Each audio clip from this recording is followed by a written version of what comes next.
got all the little ones? See how these are going to get... No, these are all mine. Oh, these are yours, Mark? Okay. Like George said, it came from a pirate kit. She's They don't get edited. I'll start with this one since we've already talked about it. I had a love-hate relationship with this. The turret is new, the hull is old. The problems were the decals we already talked about, the lack of Points. clear instructions on where the bits and pieces go. You can see the connection points with the skirts were ill-defined. The tracks were too tight.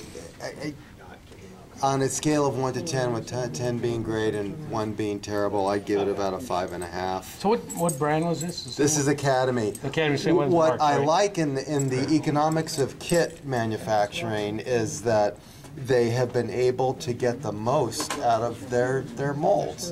And at a time when the business is so competitive, one of the things that I have to give them kudos for is that they make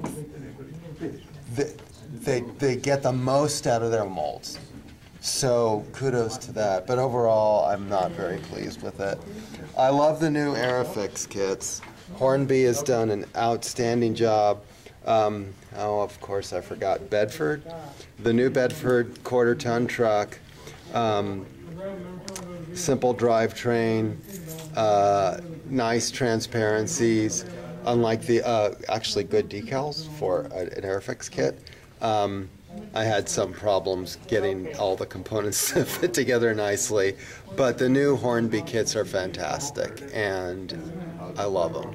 I've heard that the new Airfix kits, I have a couple of European friends that I've been watching on YouTube, and they're saying their manufacturing process is getting a hell of a lot better. The airplane kits are coming together easier now, less gaps, and the decals are extremely The nice decals. now. So this is not a good comparison, but this is the old Mark V.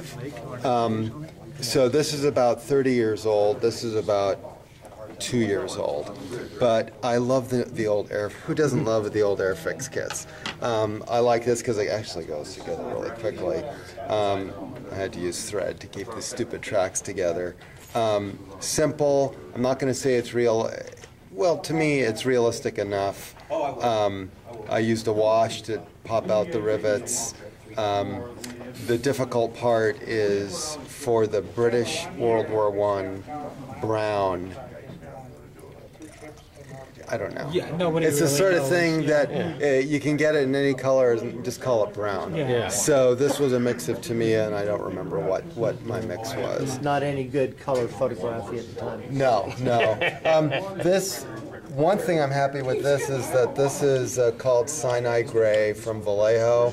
I tried to mix my own with Tamiya to get that unique Israeli slate color. Didn't like it at all, so I said, forget it, I'm just going to buy something. And I'm pretty happy with the color. Finally, I love 172nd. Char B1. I love the 1940 Blitzkrieg era. This is the Trumpeter Char B1. I should have brought the Revell to compare it with.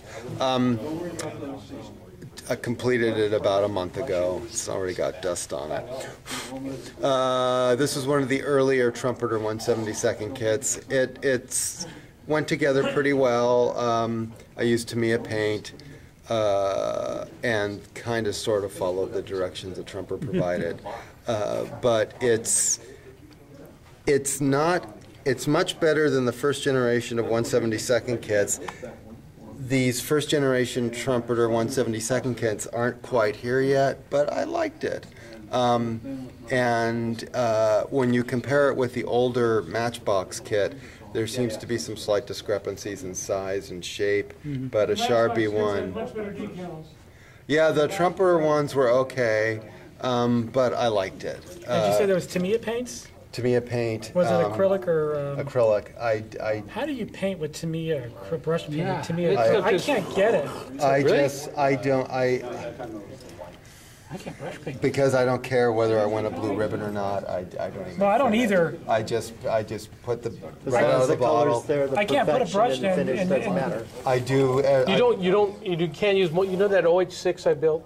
You cannot make multiple brush strokes. You just go one time, you're Yes. done. That's it. If you go back and forth like that, you're going to end up with brush strokes. You can thin it with Tamiya. This dries too thinner. fast. Yes, it dries fast. So Tamiya acrylics, right out of the Yeah, bottle. right out of the bottle. But Okay, they I'll give it a dry shot. very quickly, Yes. and if you really want to be good with the brush strokes, Yeah. once. Right. But it's better. But if you thin it with Tamiya thinner, You can work it a little bit more. Yes. just if you have like an older bottle of Tamiya paint that's halfway done, I don't know what the ratio is. Just do it till you feel right. You can thin it. It thins it out, so then you can brush it more Right. than once, but it still dries really quick. And what some guys have been doing with it is you can go to Michael's and you can buy, like the artist's palettes. They look like egg holders. Yeah. And what they'll do is they'll get an eyedropper and they'll put 3 or 4 drops of Tamiya paint in one part, and then another part they'll put 3 or 4 Tamiya thinner, and they'll go dip the brush in the thinner, dip the brush in the paint, dip the brush in the thinner, so. I got to figure something out because I use Model Master acryls, which brush beautifully. Right. The Tamiyas actually are nice, but you cannot go back and forth, because There's You can't a, that either. You need like 3 or 4 coats. there's a secret also to finding the right ratio of Tamiya thinner. So I use airbrushes, and it's a constant struggle because if it's too thin, then I don't think this is my imagination. I think it attracts moisture more. And so when it comes out of the airbrush, you can see. Airbrush, you got to be careful of getting your brushes with it too. Because if it's So- a really humid day, I'll pick up water right out of the air. Yeah, I have a, Yes, I'm like super fast airbrush. I like every once in a while I'll have spits because I don't see.